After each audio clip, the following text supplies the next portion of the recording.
नमस्कार students, reading capital academy आपका स्वागत है। स्टूडेंट्स, आज हम पंचायती राज प्रणाली का अध्ययन करेंगे।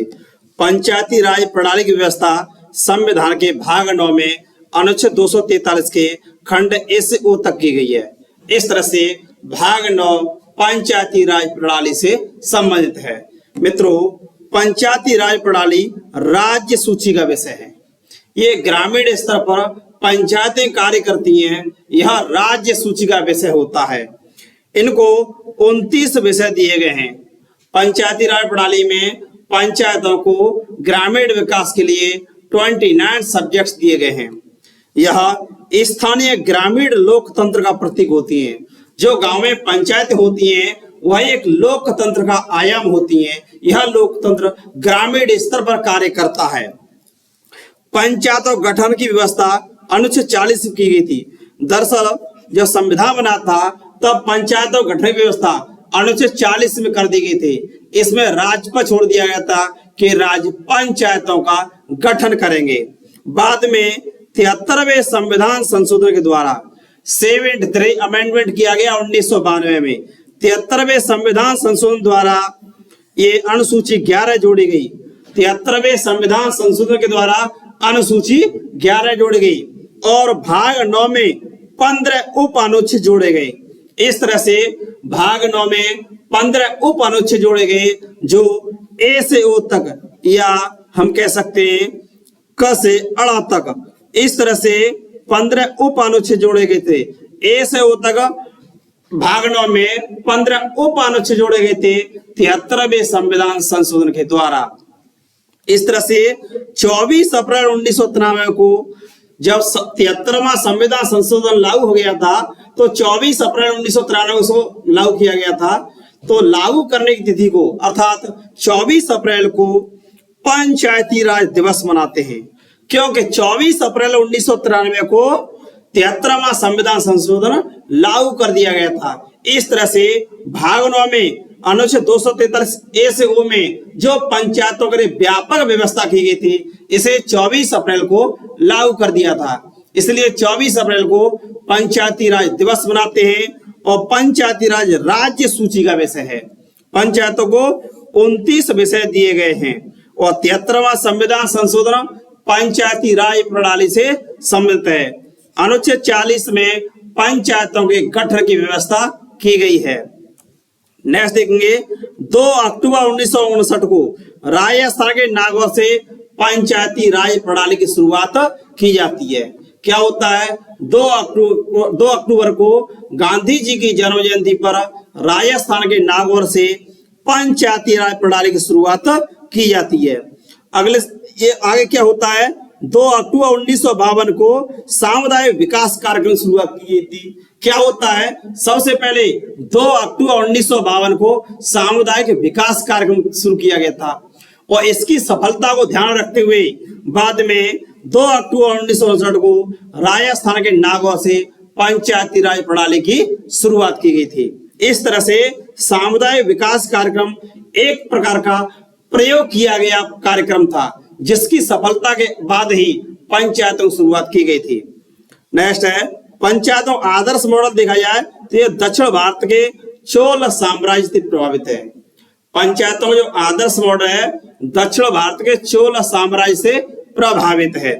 महात्मा गांधी ने पंचायती राज प्रणाली का समर्थन किया था। गांधी जी ने पंचायतों का समर्थन किया था और इसीलिए संविधान के आर्टिकल 40 में पंचायतों गठन की व्यवस्था कर दी गई थी। हालांकि इसे बाद में गांधी जी की जन्म जयंती पर 2 अक्टूबर 1959 को राजस्थान के नागौर से किया गया था। नेक्स्ट है, पंचायती राज प्रणाली से संबंधित समितियां। पंचायतों से संबंधित कुछ समितियां बनाई गई हैं, जैसे बलवंतराय मेहता समिति। 1957 में बलवंतराय मेहता समिति बनाई गई। यह सामुदायिक विकास कार्यक्रम 1952 में शुरू किया गया था और राष्ट्रीय प्रसार सेवा 1953 शुरू की गई थी।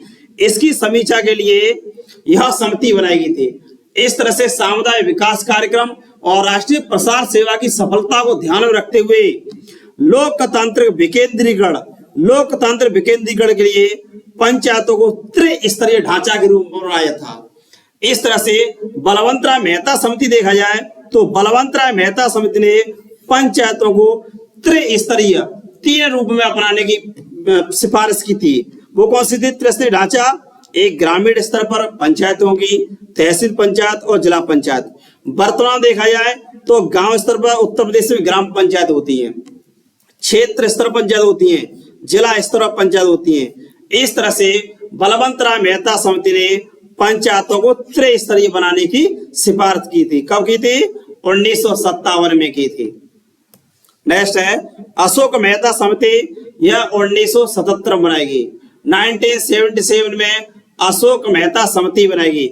इसने पंचायतों को 2 स्तरीय पंचायत 2 लेवल बनाने की बात कही थी। 1977 में अशोक मेहता समिति ने पंचायत 2 स्तरीय बनाने की सिफारिश की। एक मंडल पंचायत, ये अनेक गांवों के समूह को मंडल पंचायत नाम दिया, और एक जिला पंचायत परिषद, यह जिला स्तर की थी। और अशोक मेहता समिति ने SC ST वर्ग को, अनुसूचित जाति जनजाति वर्ग को पंचायतों में आरक्षण देने की भी सिफारिश की थी। इस तरह से अशोक मेहता समिति 1977 बनाई गई। इसने 2 स्तरीय बनाने की सिफारिश की थी, एक मंडल पंचायत, जिला पंचायत। SC ST वर्ग को आरक्षण की सिफारिश की थी। नेक्स्ट देखेंगे, इसने ग्राम पंचायत और क्षेत्र पंचायत समाप्त करने का सुझाव दिया था। जो ग्राम पंचायत और क्षेत्र पंचायत होती है, जिसे पंचायत समिति भी कह सकते हैं, उसको समाप्त करने का सुझाव दिया था, और एक निचले स्तर पर मंडल पंचायत स्थापित करने की सिफारिश की थी। किसने? अशोक मेहता समिति ने। इसी तरह से इसने पंचायतों को राजनीतिक पार्टियों की भागीदारी का समर्थन किया था। अशोक मेहता समिति ने 1970 में कहा था कि इसमें पॉलिटिकल पार्टी जो होती है उनकी भी भागीदारी सुनिश्चित की जाए। अगला है GVK राव समिति, ये 1985 बनाई गई थी। 1985 में GVK राव समिति बनाई गई थी। इसने ग्रामीण स्तर पर गरीबी उन्मूलन, प्रशासन के सुधार के लिए अनुसूचित जाति और जनजाति और महिलाओं को आरक्षण देने की सिफारिश की थी। 1985 में पंचायतों के लिए GVK राव समिति बनाई गई थी। इसने SC ST के अलावा महिलाओं को भी पंचायतों में आरक्षण देने की सिफारिश की थी। नया देंगे LM सिंघवी समिति, 1986 में सिंघवी समिति बनाई गई थी। इसने पंचायतों को संवैधानिक दर्जा देने की सिफारिश की थी। क्या था कि पंचायतों को अनुच्छेद 40 में गठित करने की व्यवस्था कर दी थी, लेकिन अब राज्य पर छोड़ दिया गया था। तब LM सिंघवी समिति ने कहा इसे संवैधान दर्जा दिया जाए। इसके बाद क्या होता है, फिर एक और कमेटी PK थुंगा समिति बनाई जाती है। इस समिति ने भी इसके लिए सिफारिश की थी, और अंत में क्या होता है कि 73वां संविधान संशोधन किया जाता है, और 73वें संविधान संशोधन के द्वारा अनुसूची 11 जोड़ी जाती है, और भाग 9 में 15 उप अनुच्छेद जोड़े जाते हैं, और इन्हें संवैधान दर्जा दे दिया गया था।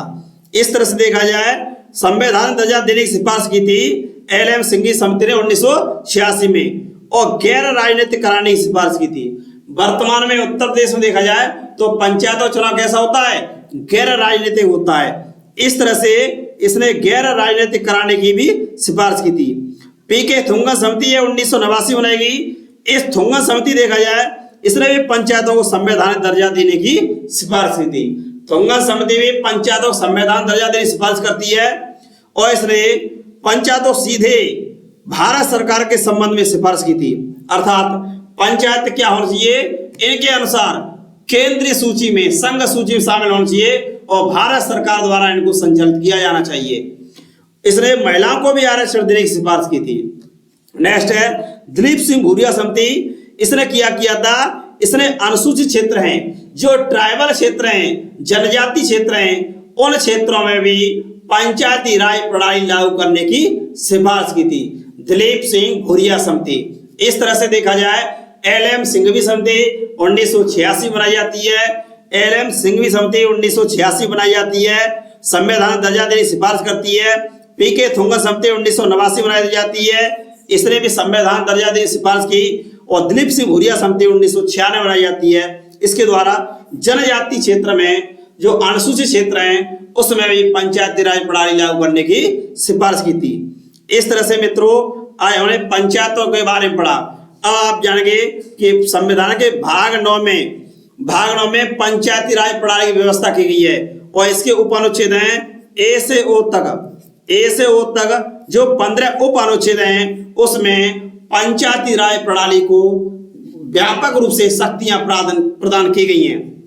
इसी तरह से संविधान का आर्टिकल 240 है, सॉरी अनुच्छेद 40 है, संविधान का आर्टिकल 40 है, उसमें भी पंचायतों के गठन की व्यवस्था की गई है। अनुच्छेद 40 कहा गया था, आर्टिकल 40 कहा गया था पंचायतों का गठन किया जाएगा। हालांकि यह राज्य पर छोड़ दिया गया था। आर्टिकल 240 में पंचायत गठन की बात कही गई थी, लेकिन राज्य पर छोड़ दिया गया था कि इसको कब गठित किया जाएगा। इसी तरह से अनुसूची 11, जो संविधान की अनुसूची 11 है वह पंचायतों से संबंधित है और इसको 73वें संशोधन द्वारा जोड़ा गया था। ठीक है स्टूडेंट्स, इसे 73वें संविधान संशोधन द्वारा जोड़ा गया था। इस तरह से 73 अमेंडमेंट पंचायती राज प्रणाली से संबंधित है।